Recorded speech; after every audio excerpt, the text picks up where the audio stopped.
আমাদের দেশ যেদিকে যাচ্ছে, আমাদের বাংলাদেশ যে পথে হাঁটছে, আমরা যেদিকে যাচ্ছি, কোনো ইতিবাচক বার্তা আমাদেরকে দিচ্ছে না। আমাদের যারা আত্মত্যাগ দিয়েছিল, তারা যে কারণে আত্মত্যাগ করেছিল, রাষ্ট্রের স্ট্রাকচারাল রিফরমেশনের জন্য। কিন্তু দিন শেষে রাষ্ট্রের স্ট্রাকচারাল রিফরমেশন তো হচ্ছে না, আমরা সেটা পারছি না, এটা আমাদের ফেইলিওর, আমরা বারবার বলে যাচ্ছি।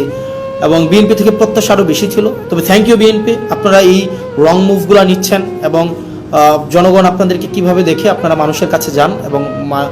এবং আপনারা যে মনে রাখবেন, বয়স আমার মাত্র 27 বছর 7 মাস, ছোটো মুখে অনেক বড় কথা বলছি।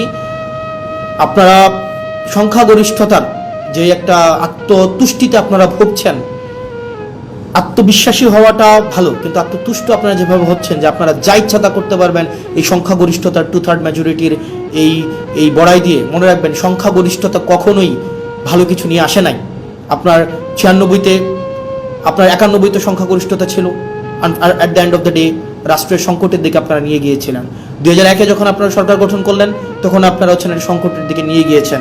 রাষ্ট্র, সরকার, জনগণ আপনাদেরকে সুযোগ দিয়েছিল আপনারা আবার ইতিহাসের ইতিবাচক একটা অংশের পার্ট হওয়ার, কিন্তু দুঃখজনক বিষয় আপনারা সেটা হন নাই। এবং আমাদের অনেক এমপিও আছে, বিএনপির মন্ত্রীদেরকে আসলে রাগাইতে চায় না, মনে করে যে এলাকার বাজেট টাজেট বন্ধ করে দিবে, উন্নয়ন কার্যক্রম বন্ধ করে দিবে, তাদের সাথে আসলে সম্পর্ক নষ্ট করে কী লাভ, আমার সম্পর্ক ভালো রেখেও কী লাভ। যেটা সত্য সেটা বলতে হবে।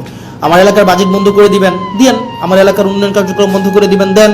পুলিশ আমাকে সহায়তা না করার জন্য আপনারা ফোন দিয়ে বলে দিবেন পুলিশ যেন আমাকে সহায়তা না করে, দেন।